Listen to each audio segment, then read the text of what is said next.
తెలంగాణ రాష్ట్ర ఉప ముఖ్యమంత్రి రాష్ట్ర ఆర్థిక మంత్రి బట్టి విక్రమార్క గారు నిన్న అసెంబ్లీలో ప్రవేశపెట్టినటువంటి బడ్జెట్లో వికలాంగుల సంక్షేమానికి నిధులు కేటాయించినటువంటి తీరును నిరసిస్తూ ఈరోజు మేము బలుసాకులు తింటూ మా యొక్క బట్టలను కూడా దించుకొని రాష్ట్ర ఆర్థిక మంత్రి బట్టి విక్రమార్క గారు ప్రవేశపెట్టినటువంటి బడ్జెట్ను మేము తీవ్ర స్థాయిలో వ్యతిరేకిస్తున్నాం.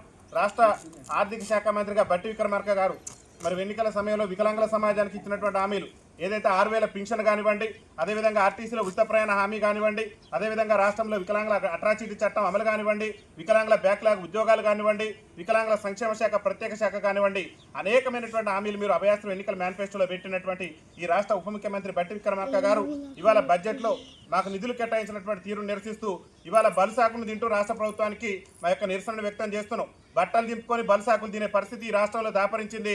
బట్టి విక్రమార్క గారు ఒక్కసారి మానవతా దృక్పథంతో ఆలోచించాలి. మీరు ఇప్పటికే 4 సార్లు బడ్జెట్ ప్రవేశపెట్టారు.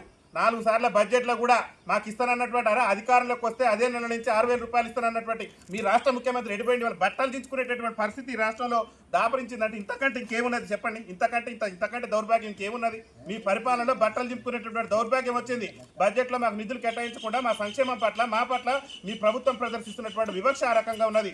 మీరు ఓటాన్ అకౌంట్ బడ్జెట్ ప్రవేశపెట్టినప్పుడే మా వికలాంగుల పింఛన్ల రేవంత్ రెడ్డి గారు చెప్పింది కదా, మేము గెలిచిన నెల నుంచి 6,000 రూపాయలు ఇస్తాం, అదేవిధంగా వృద్ధులు కానీ, వితంతులు కానీ, గీతా కార్మికులు కానీ, బీడీ కార్మికులు కానీ అన్ని పింఛన్లో 4,000 రూపాయలు ఇస్తామని చెప్పేసి మీరు ఎన్నికల మేనిఫెస్టోలో మీరే కదా పెట్టింది.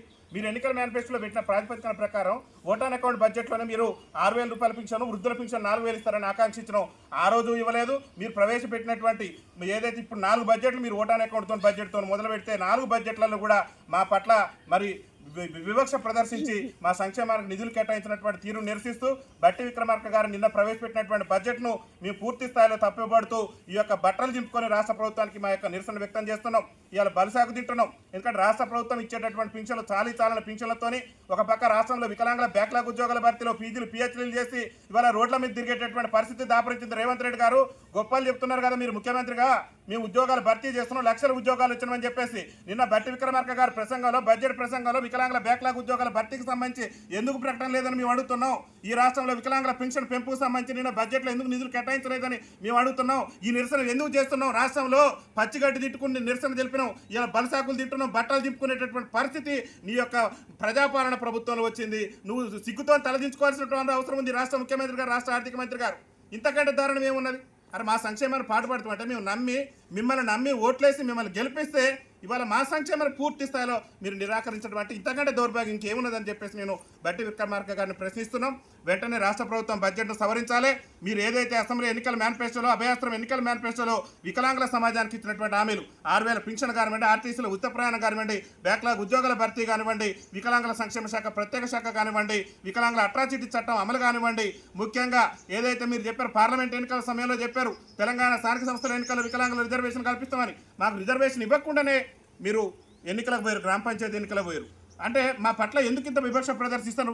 ఎన్నికలప్పుడేమో మమ్మల్ని మభ్యపెట్టి మా సమాజాన్ని మోసం చేసి మా ఓట్లను వేయించుకొని మీరు అమలు కానటువంటి హామీలు ఇచ్చి అమలు చేస్తామని చెప్పేసి హామీలు ఇచ్చి మాయమాటలు చెప్పి మా సమాజాన్ని నమ్మించి మా గొంతు కోసి ఇవాళ మమ్మల్ని నట్టేయడం ఉంచి ఇవాళ మీరు స్థానిక సంస్థల ఎన్నికలు వికలాంగులు రాజస్థాన్లో ఛత్తీస్గఢ్లో ఇచ్చినట్టుగానే తెలంగాణ స్థానిక సంస్థల ఎన్నికల్లో వికలాంగుల రిజర్వేషన్ ఇస్తానని చెప్పి మాకు రిజర్వేషన్ ఇవ్వకుండా ఎట్లా గ్రామ పంచాయతీ ఎన్నికల పోయిందో ఈ రాష్ట్ర ముఖ్యమంత్రి రేవంత్ రెడ్డి గారు సమాధానం చెప్పాలి. అందుకని మేము ఒకటే డిమాండ్ చేస్తున్నాం, ప్రస్తుతం జరుగుతున్నటువంటి ఈ బడ్జెట్ సమావేశాల్లోనే వికలాంగుల సంక్షేమ శాఖకు 3,000 కోట్లు నిధులు కేటాయించి వికలాంగుల సంక్షేమానికి రాష్ట్ర ప్రభుత్వం పాటుపడాలి. ముఖ్యంగా అభయాస్త్రం ఎన్నికల మేనిఫెస్టోలో ఏదైతే రేవంత్ రెడ్డి ప్రభుత్వం ఇచ్చినటువంటి హామీలు ఉన్నాయో హామీలన్నిటి కూడా తక్షణమే నెరవేర్చే విధంగా కార్యాచరణ తీసుకోవాలి.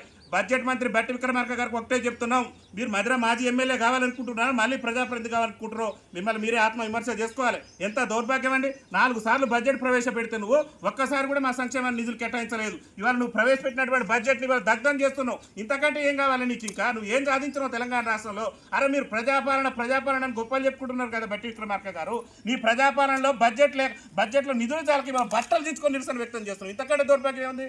ఇంతకంటే దౌర్భాగ్యం ఏమున్నది? రేవంత్ రెడ్డి ప్రభుత్వానికి బట్టి విక్రమార్క గారికి ఒకటే విజ్ఞప్తి చేస్తున్నాం. మీరు ప్రవేశపెట్టిన బడ్జెట్ను వెంటనే సవరించాలి. మా వికలాంగుల సంక్షేమానికి ప్రత్యేకమైనటువంటి నిధులు ఇవ్వాలి. ఇవాళ వృద్ధులు కానీ, వితంతులు కానీ, గీతా కార్మికులు కానీ, బీడీ కార్మికులు కానీ రేవంత్ రెడ్డి గారు అధికారంలోకి వచ్చిన నెల నుంచే మీరు పింఛన్లు తీసుకుంటారని ఎన్ని గొప్ప మాటలు చెప్పినవే, ఎన్ని మాయ మాటలు చెప్పినవే. మా సమాజాన్ని బలుసాగు దీన్ని బతికే పరిస్థితి ఈ రాష్ట్రంలో దాపరించింది. మీ అస్సాం పార్టీ హయాంలో బలుసాగులు దీన్ని బతికేటటువంటి పరిస్థితి వచ్చింది. ఇంతకంటే దౌర్భాగ్యం ఏం లేదు. ఇలా బడ్జెట్ పత్రాలు దగ్ధం చేస్తున్న బట్టి విక్రమార్క గారు చూడండి, నువ్వు మధుర మాజీ ఎమ్మెల్యే కావాలనుకుంటే మాత్రం మా సంక్షేమాన్ని విస్మరించు. మళ్ళీ భవిష్యత్తులో నీకు రాజకీయ మనుగడ లేకుండా చేస్తాం. ఖబర్దార్ బట్టి విక్రమార్క గారు, తక్షణమే మీరు బడ్జెట్ను సవరించి మీరు ఇస్తున్నటువంటి 6,000 రూపాయలు ఇవ్వాల్సిందే. రాష్ట్రంలో వికలాంగుల బ్యాక్లాగ్ ఉద్యోగాలు భర్తీ చేయాల్సిందే. రాష్ట్రంలో వికలాంగుల సంక్షేమ శాఖను ప్రత్యేక శాఖ గుర్తించి వెంటనే ప్రత్యేక అధికారులు కూడా నియమించాలి అని చెప్పేసి మేము డిమాండ్ చేస్తున్నాం. అదొక్కటే కాదు, రాష్ట్ర ప్రభుత్వానికి కూడా మేము ఒకటే విజ్ఞప్తి చేస్తున్నాం. మాకు స్థానిక సంస్థలకు కూడా రిజర్వేషన్ ఇచ్చే విధంగా చర్యలు తీసుకోవాలని చెప్పేసి మేము డిమాండ్ చేస్తున్నాం. వికలాంగుల ఐక్యత, వికలాంగుల ఐక్యత.